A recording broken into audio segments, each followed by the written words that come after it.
currently stands here in the UK and the Crown dependencies?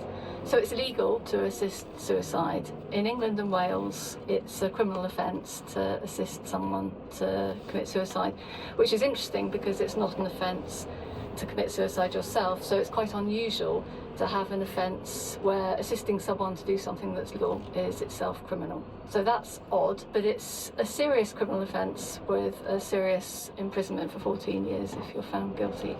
People do go to Switzerland, as Dame Esther Ransom was mentioning, and it's quite common for their relatives, if they've went with them or helped them, to go to face police investigation. So, Charlotte, do we have any exact figures? Well, we know from the CPS recent figures on assisted suicide as of the 31st of March 2024 that there are currently 6 ongoing cases. We don't know the details of those cases, and we don't know if they include Dignitas in Switzerland either. So the information available is scant. And we've heard that there are very few prosecutions, and it's rarely in the public interest to prosecute for such cases. But are prosecutions themselves common? They're not common. It's generally not in the public interest to prosecute somebody, and the Crown Prosecution Service has specific guidance on when it might be in the public interest to prosecute. And generally, if somebody assists for purely compassionate reasons, it's unlikely to be in the public interest to prosecute them. What exactly is the state of play in Jersey and the Isle of Man and now in Scotland? So in Jersey and the Isle of Man, their parliaments have, in principle, decided that they're going to go ahead with this. It won't happen overnight. I think the first assisted death won't happen before about 2027. So there's some time to go, and of course other decisions could be taken in the meantime. The Scottish bill is just before Parliament. It's been introduced. There hasn't been a conclusive vote, so we don't know what's going to happen with the Scottish bill. What does free vote mean in that context? So that would mean that MPs are not subject to a party whip to vote in a particular way, but can vote according to their conscience. And matters like this would always be subject to a free vote. So law on assisted dying is in progress in a number of places, but how would the law change things? How would it work in practice? There are slight differences between Jersey, the Isle of Man and the proposed bill in Scotland, but generally they're legalising assisted suicide for people who are terminally ill, with a range of safeguards, such as waiting periods, such as a requirement that the person has capacity and is making a voluntary decision. So how are the different Crown dependencies and countries stopping what's called suicide tourism?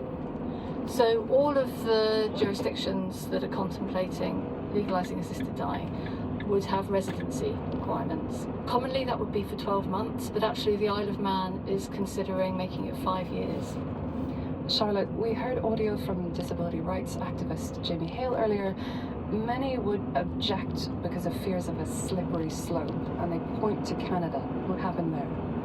In February 2015, the Supreme Court of Canada ruled in Carter and Canada that parts of the criminal code would need to change to be consistent with their fundamental freedoms and rights. And so recognising a person's right to autonomy, particularly making decisions about their own lives, a new law was introduced by the government referred to as MAID, which means medical assistance in dying. And part of that criteria to access MAID means that you must be 18 or older, have an incurable illness, disease or disability, or have enduring and intolerable physical or psychological suffering.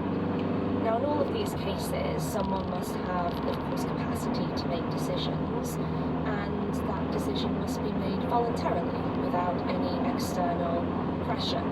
What's particularly interesting, I think, about Canada is that there are 2 tracks.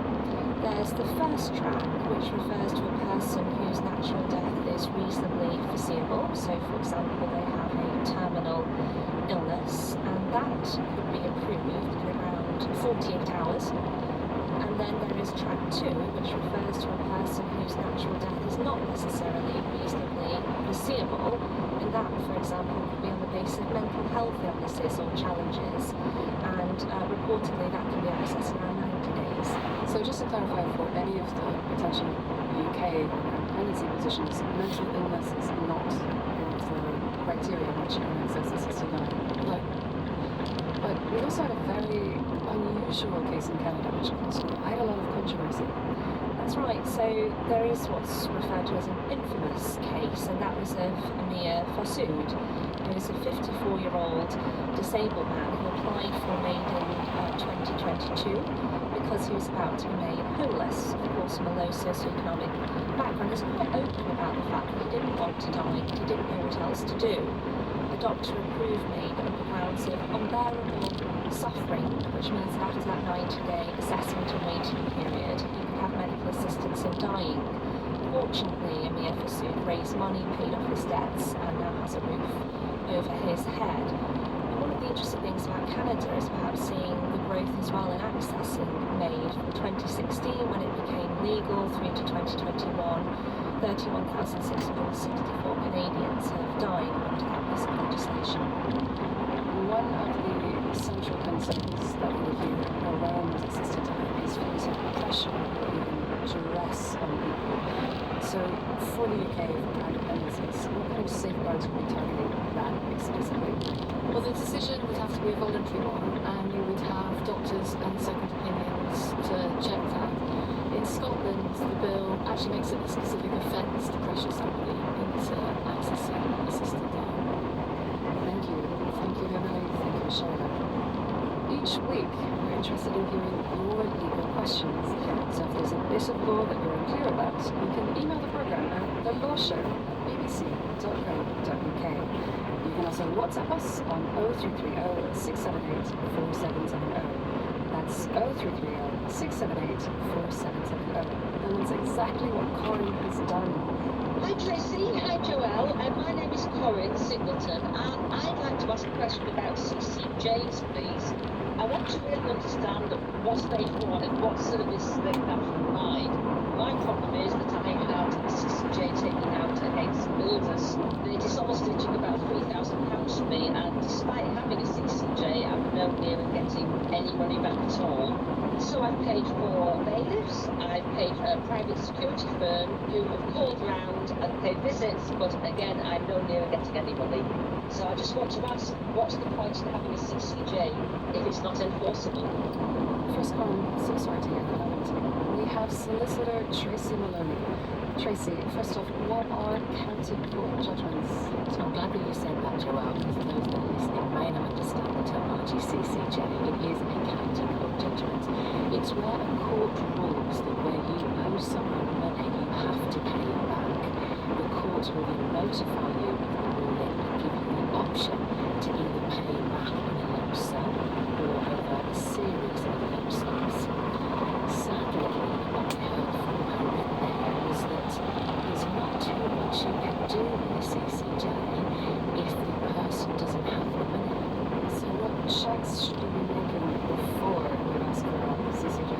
Well, sticking with Corinne's problem there, she builders, I would be suggesting that you check out maybe are they accredited, did you get their contract involved when you sign off to do the work, are they at company's house, is it a recommendation from a friend, can they give you references, there's all sorts of things that we can do to try to safeguard. Ultimately, it's difficult, you're going to have to pay over a certain sum of money in order to start to build or get the work done. And of course, if nobody shows up on day one, your only option then may be to apply to the court for the CCJ. So people can avoid playing up in this case? Absolutely they can, and whilst we have the route available to enforce the CCJ, which by the sound of it Corinne has tried to do, ultimately if they don't have any money available to them, you're sort of chasing a dead end. Charlotte, I understand you've been working with a client who had a very large sum of money at stake. That's right, so she was a victim of an inverted commas catfishing. So she met a man online. She thought they were in a loving, committed relationship online. He convinced her that he needed over £50,000, which she duly provided to him in his bank account. Later learned it was a scam, and in fact this man was married. Of course, aside from the emotional trauma, it resulted in a significant amount of money that she paid to this man. So she went off to court, as Tracy said, and she got a CCJ, County Court judgment in her favour. on the face of it, he had no money in his bank account to pay her back. However, we did discover that he owned property with his wife. Just weeks before, however, he transferred the property into his wife's sole name. She therefore had spent a considerable amount of money, thousands of pounds, trying to recoup the over £50,000 she'd given to him. And meanwhile, he was defending every step that she took in court, and it was getting to the point where she paid almost the same amount of money in legal fees to what she was trying to recover.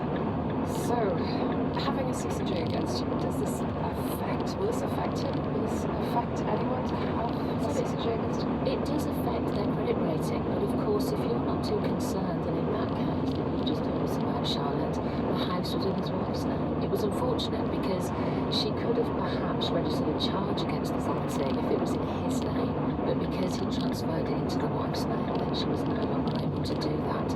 But it does impact your credit rating if you have a CCJ, and what that means is that you can't perhaps borrow money from a bank or a shop, you can't get finance agreements, you can't get a mortgage, you can't get a loan. So this is painting a rather grim picture, but what's the point in going for a CCJ? I think the point is that if you know that somebody owes you money and you suspect they're not going to pay, it's better to have one than to not. But I think that you should do some digging.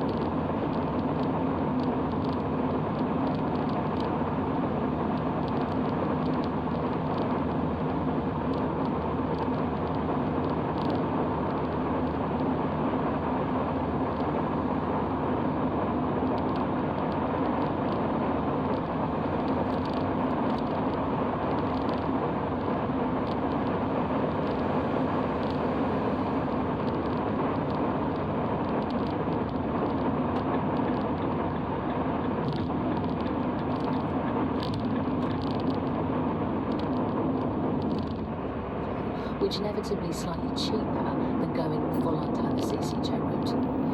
So what if you think you have unfairly been subject to a CCJ? Can you do anything? You can, yes. You can ask for that to be then set aside. Absolutely. So this is application to a court? Yes, application to set that aside. Thank you, Charlotte. Thank you, Tracy. Pleasure. And now, have a listen to this. Yeah. It's just one, you know how to jump in the chat thing. Because these man know that I'm out here, they know that I'm active. I'm gonna phone up DM like got cracking. I'm gonna break down says it. This is drill. It's a type of rap music that's perhaps closest in the genre to gangster rap. A new study from the University of Manchester suggests that rap and drill lyrics are frequently used in court cases to suggest groups of boys and young men are gang members. They're also used to try and prove defendants are guilty as a group of violent crimes under the law of joint enterprise. This applies where someone assists or encourages another to commit a crime. They can be prosecuted as if they, themselves, have committed that crime. Researchers found the vast majority of those defendants are black or mixed race. Keir Monteith, KC, is a senior criminal barrister and co-founder of the group Art Not Evidence. Welcome, Keir. Thank you very much for having me on the show. First, can you explain how drill music has featured in criminal prosecutions? It's literally played to the jury either as a track like that without the beat, or YouTube videos are played on big screens in the courtroom. And more troublingly, they are presented by police officers who call themselves experts. When I say experts, what it really means is they've gone on a course and then they call themselves an expert.